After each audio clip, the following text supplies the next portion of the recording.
આંતરરાષ્ટ્રીય હિન્દુ પરિષદ રાષ્ટ્રીય બજરંગ દળના સંસ્થાપક ડોક્ટર પ્રવીણભાઈ તોગડિયા મુરાદાબાદમાં સંગઠનના કાર્યકર્તાઓ સંમેલનમાં મુખ્ય અતિથિ તરીકે હાજર રહ્યા હતા. બિજનૌરથી થઈને દિલ્હી રોડ સ્થિત હોટલમાં કાર્યકર્તા સંમેલનમાં પહોંચ્યા હતા, જ્યાં રાષ્ટ્રીય બજરંગ દળના પ્રદેશ અધ્યક્ષ રોહન સક્સેનાએ તેમનું સ્વાગત અને અભિનંદન કર્યું હતું.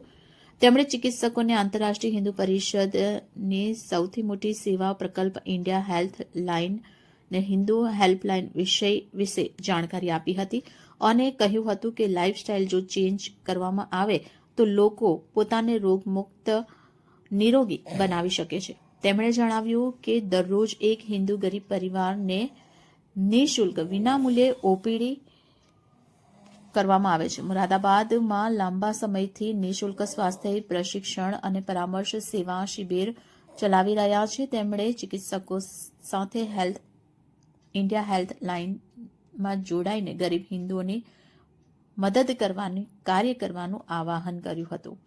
દરરોજ એક ગરીબ હિન્દુને નિઃશુલ્ક ઓપીડી કરવાનું આહવાન કર્યું હતું. તેમણે પોતાના સંબોધનમાં કહ્યું હતું કે અમારું ધ્યેય વાક્ય નહીં સંકલ્પ છે અને હર ક્ષેત્રમાં હિન્દુઓને આગળ કરવાનું છે.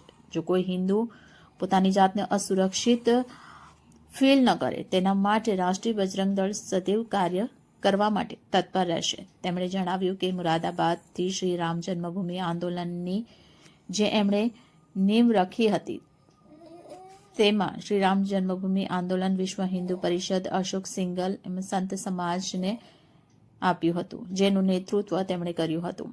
સંમેલનમાં જગતગુરુ જગદાચાર્ય સાધ્વી રાઘવેન્દ્રી મહારાજ, રાજુજી મહંત, ઈશ્વરી પ્રસાદ, રાષ્ટ્રીય સંગઠન મહામંત્રી, રાષ્ટ્રીય બજરંગ દળના પ્રદેશ અધ્યક્ષ રોહન સક્સેના, રજની ठुकराल, गुरप्रीत सिंह दुआ, सचिन सिंगल, गौरव राघव, सुरेश गुप्ता, नीटू बिश्नोई, आदेश शंकगर, पवित्रा शर्मा, गौरव सैनी, अमित अग्रवाल, आनंद प्रजापति, जयकिशन पंकज, गोविंद सिंह, दिविलाल प्रजापति, ललित सैनी, विजय शर्मा, अमन सैनी, प्रियंक शर्मा, दीनदयाल, नेमचंद्र, ईशांक भारद्वाज, गंगा राणा, अभिषेक श्रीवास्तव, शिवम, अनुज आर्य, अक्षय शुक्ला, जतिन प्रजापति, दिशांत सैनी, ऋतिक राजपूत, राजा भारद्वाज, रमेश रामपाल, आकाश, रोहित, कैलाश सहित अन्य कार्यकर्ताओं પણ ઉપસ્થિત રહ્યા હતા.